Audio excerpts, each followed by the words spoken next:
Good morning, Jimbo Stokes. Well, thanks so much for joining us. G'day, Anton. Thanks for having me. Absolute pleasure, mate. Your wonderful new single, Headed Country, was released recently. Congratulations. What a fabulous song. Thanks for that. Yeah, it was great to get it out.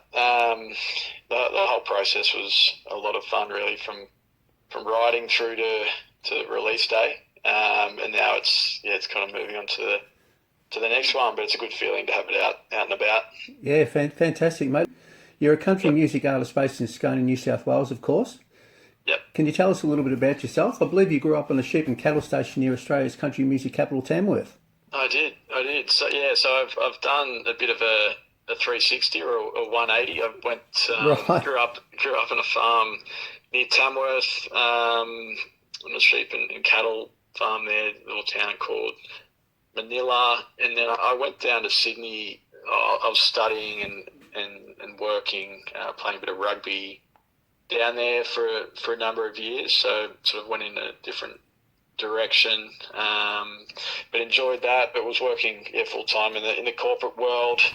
Always loved my music. Growing up in Tamworth, it was hard to get away from the country music. So I always sort of liked having a strummer around and singing. But it wasn't until probably 2 or 3 years ago where I just really wanted to get back into the creative side full time. So picked up the guitar again and started writing some songs, and they kind of built traction on socials and Instagram and that sort of thing. So it gave me the confidence to keep rolling with it, and ended up, one of the first ones I'd ever written, Atlas.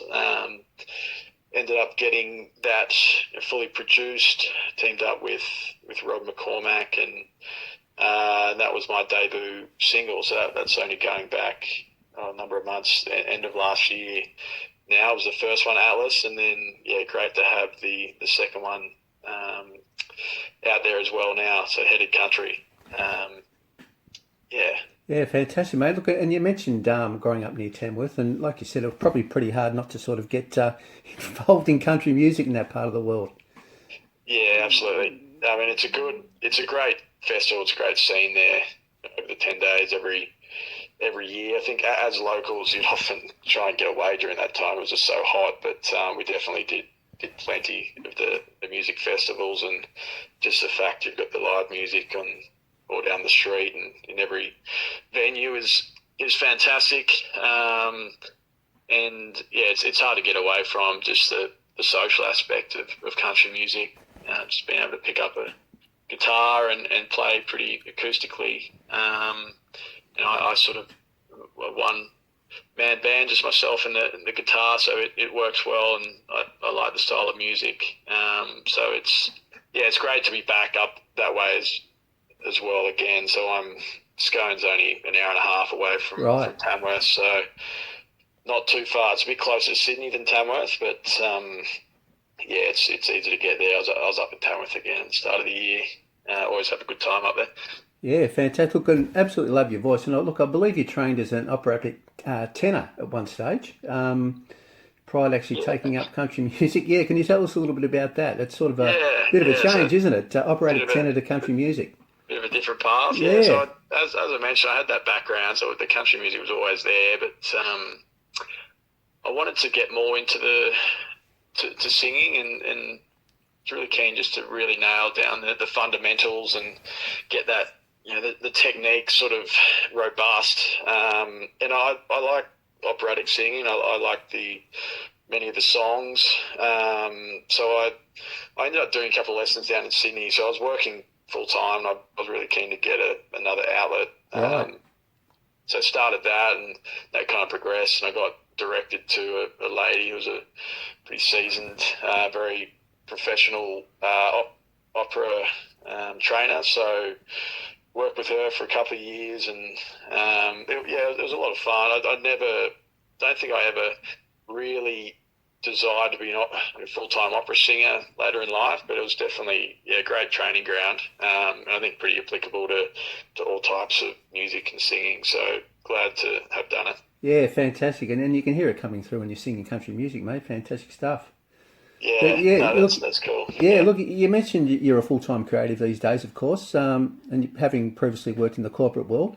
But I believe, in addition to music, you're also involved in the visual arts. Can you tell us a little bit about that? Yeah, sure. Yep. So I've kept up a bit of artwork as well, even when I was down in the city. And it was one of the things that initially that allowed me to make the plunge, the change back, the move back to the country, and also leaving that in the corporate world, because I was doing commission portraits mainly, Right, both. Yeah, so I dabble in sketch, graphite work, as well as oil painting. So I still do a bit of both, although the music's probably taken over as the primary focus. right. But yeah, it's a nice thing, very different. Again, there's not a whole lot in common with sort of the music process and the art process, but both fun. But yeah, I keep that going, so it's nice just to do it on the side. Right. So that's another bit of a funny interest there, but one that keeps me out of trouble. Yeah, that's good. Look, and you met with the corporate world. I believe you're working in Sydney for a while in the accounting and economics fields. You sort of did the university degree stuff, got honours, all that sort of stuff, and climbed the Yeah, corporate ladder. Yeah, what was yeah. that all about? So went through. I didn't really know what I wanted to do, but parents living on a farm were very adamant. You got to go out and get your own get your own job Right, and study, and you can't just be dependent on coming back to the farm. And there was right, a few of us kids as well, so they always encouraged us to go build a career. So I did commerce, and then I did another Master of Economics degree. So I was certainly did plenty of time in university. Don't yeah, feel compelled to yeah, go back anytime soon. But and then I was working in the CBD in management consulting, which is an interesting space, and right. definitely good aspects of that, and some great. But overall, it wasn't for me longer term. So I tried to get my ducks in a row, and then made the move. So that was only the start of last year, so it's still reasonably fresh. But then got more into the songwriting, and so it sort of brings me to today. Right, that's fair. And what about this here? I hear about rugby. I believe you're a more than handy rugby player. Yeah, I love my rugby. I'm sort of very injury prone, so I've got Okay. I hang up the boots, and then You're going too hard, do you? You need it. I grab them back.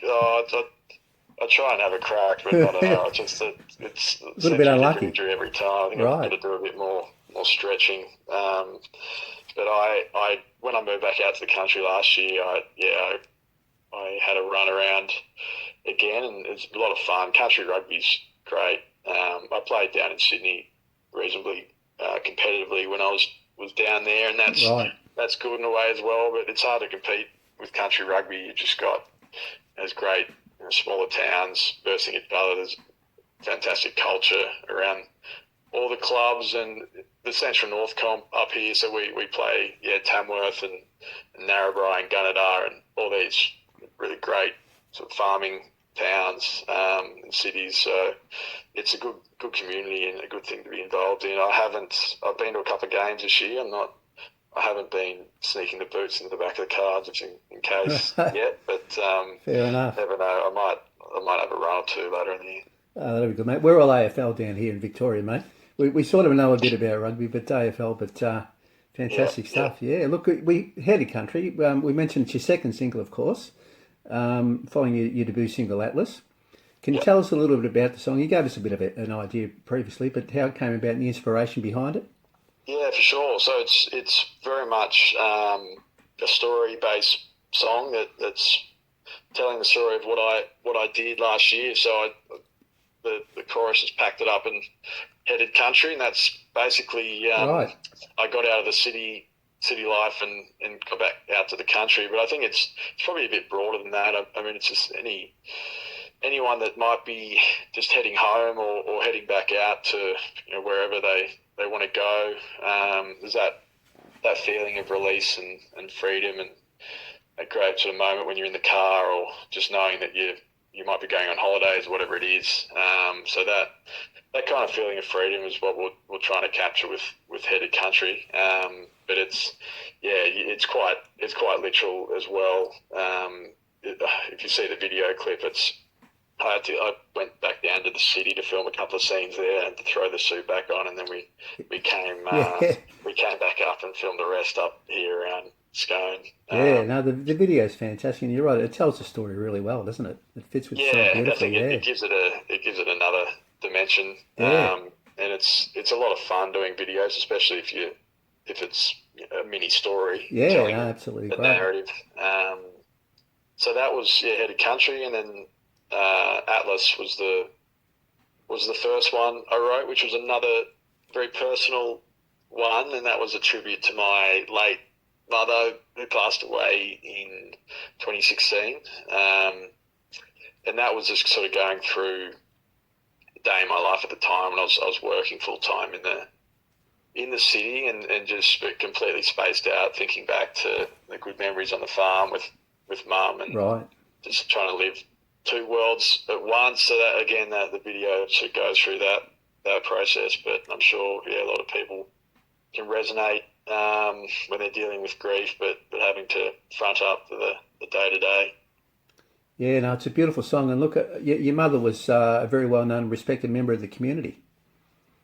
Yeah, she was. So she was a GP and had a lot of years in Tamworth, as well as Merriwall, where we were after Tamworth, which is very close to here, actually close to Scone. But there's a lot of pressures on a country GP, but just the fact that she helped so many patients, but completely sort of carried us, and that's where the metaphor for Atlas that comes from. It's not the globe, but it's the Greek god that holds the world on his shoulders, and that was just an image I couldn't get out of my head. I just felt that was Mum. She had a lot on her shoulders and carried us, and certainly me. Very, very selfless, very, very strong, and that was the basis of the song. Yeah, no, congratulations, mate. It's a beautiful song. With look, and I know that you've had a fair bit to do with Rob McCormack in your career so far. I have. Yeah. So can you tell us a little about your relationship with Rod? Yeah, I was chatting to him this morning, actually. Right. So I got in touch with Rod via another person in the industry probably 2 years ago now, nearly 2 years ago, and Rod's obviously a fantastic producer and writer as well, and has done contributed to a lot of great songs. So I think we work pretty well as a team. The first song, Atlas, I wrote by myself. The second song was a co-write with Rod, myself, and Sally Barris, who is over in Nashville. Yep.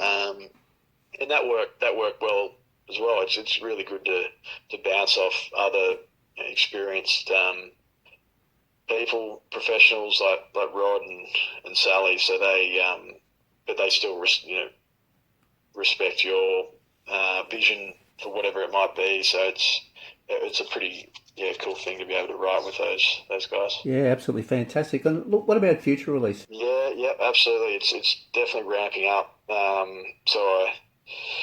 I've got the second one out now, but there'll be a third, fourth, fifth, I think, for probably this year, and then maybe look at an album next year. Okay.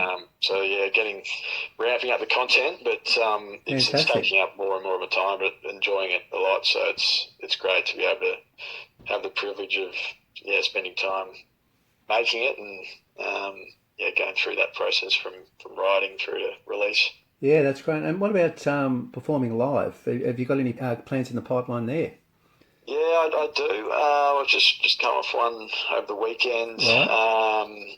Be a couple of local ones here. One in Tamworth. I've checked the dates, and then doing the festival of the Fleeces at Merriwall. And then hopefully in a couple of months we'll start looking at some bigger shows. Right. So that will plenty of that as well. I was up in Tamworth at the start of the year playing up there for the festival. So it's nice to be able to do plenty just around the country area here, but I dare say, might have to get around to some bigger cities as well towards the end of the year. Yeah, thanks so much, Jimbo, for joining us today. It's been an absolute pleasure, mate. Thanks very much for having me. No, it's been great. Not a problem, and good luck with Head of Country. It's a fantastic song. Cheers for that. Yeah, and look forward to, I think he said 3rd, 4th and 5th singles. Gee, that's going to be fantastic, mate. And then an album sort of in the not-too-distant future. And also, look, if you're planning a touring itinerary schedule, we'd love to see you down here in southwest Victoria, mate, at some stage, around Warrnambool, Portland area. Be great. That'd be great. It'd be great to get down there. Lovely part of the world. Fantastic, mate. I'll keep you up to date. I've got Jimbo Stokes and the website. We'll keep up to date as well as my Instagram. Right. Shouldn't be too many different Jimbo Stokeses, but everything's there on Spotify and all the different streaming platforms. So fantastic, mate. We'll make sure we check it out. Great. Thank you very much. Thanks again. Thanks for having me. Okay, mate. Have a great day. Thanks a lot. Bye. Awesome. Cheers.